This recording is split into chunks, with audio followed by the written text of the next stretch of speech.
Hey guys, welcome to another episode of Comical Advice. I'm Matt, and today we're going to do a movie spotlight of The Amazing Spider-Man 2. Now, it should go without saying, but spoiler alert, in this video we'll be taking a look at characters introduced in the film, major moments recreated in the Marvel Universe, as well as speculate as to future films coming down the pipe based off information we saw in the movie. Now, the problem with doing a Spider-Man movie is that most of the characters introduced were introduced very early on in the series.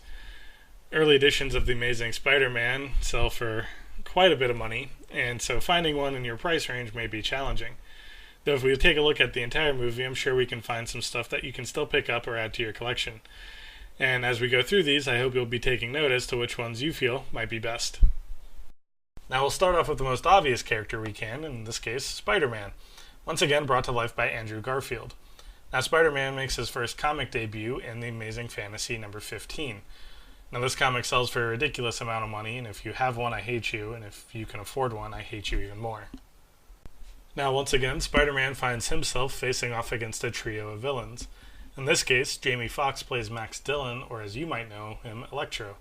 Electro's first appearance is in Spider-Man number 9. As always, we see him fighting Green Goblin. Again, Green Goblin's first appearance is in Amazing Spider-Man number 14, and in this case, he's brought to life by Dane DeHaan playing Harry Osborn. And following things up is Paul Giamatti's contribution to the Marvel Universe as Rhino. You can find Rhino's first appearance in the Marvel Comic Universe in Amazing Spider-Man number 41. Now, some of you might have found Electro's bullying colleague at Oscorp somewhat familiar, and not just because he was played by The Office's B.J. Novak, but because he's named Alistair Smythe, who you might know as the original Spider Slayer. Now, Smythe's inclusion in Amazing Spider-Man 2 could simply be an instance of adding texture to the film with a familiar name, or it could hint to a bigger inclusion in future films. You can find Smythe's first comic book appearance in The Amazing Spider-Man Annual number 19. Felicity Jones also made a brief appearance as Harry Osborn's girlfriend, Felicia. Now, that name should stick out to you as none other than Black Cat.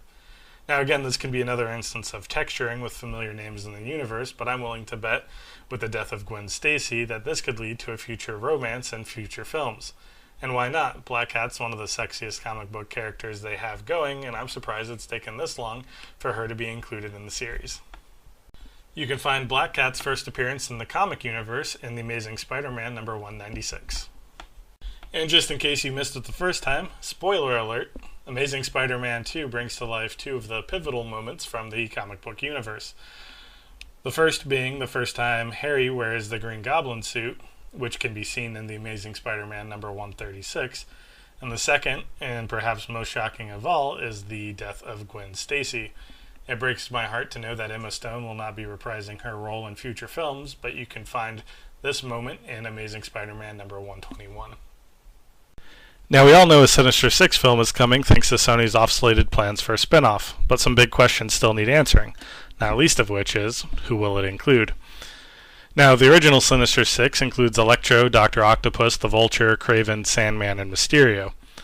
Now, Electro's already been introduced in this film, so I'm betting he's a lock. The end credits also alluded to Dr. Octopus and the Vulture. Now, some potential replacements would be Rhino, who was introduced, and Green Goblin, and as we know, Harry Osborn, or Oscorp, has been the centerpiece for most of the plot lines in this universe. Mr. Fear was also mentioned at the end credits, so he could be a outside shot, and the Lizard could still make a reappearance. Now, a real outside chance could be Venom and or Carnage, as we know Venom is also making an appearance on the big screen with his own spin-off. Now the question is, which comic books do you pick up? Starting with the original Sinister 6, you can find the Vulture in Amazing Spider-Man number 2, Sandman in Amazing Spider-Man number 4, Dr. Octopus in Amazing Spider-Man number 3, Electro in The Amazing Spider-Man number 9, Mysterio in The Amazing Spider-Man number 13, and Kraven, The Amazing Spider-Man number 15. They make their first appearance as the Sinister 6 in Amazing Spider-Man Annual number 1. Now, looking at some of the outside shots, the Lizard can be found in The Amazing Spider-Man 6, Green Goblin again in Amazing Spider-Man 14, and Rhino again in Amazing Spider-Man number 41, and Mr. Fear in Daredevil number 6.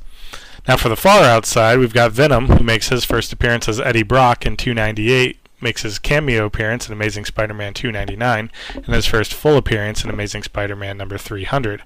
Carnage also makes his first cameo appearance in Amazing Spider-Man 360 and his first full appearance in number 361.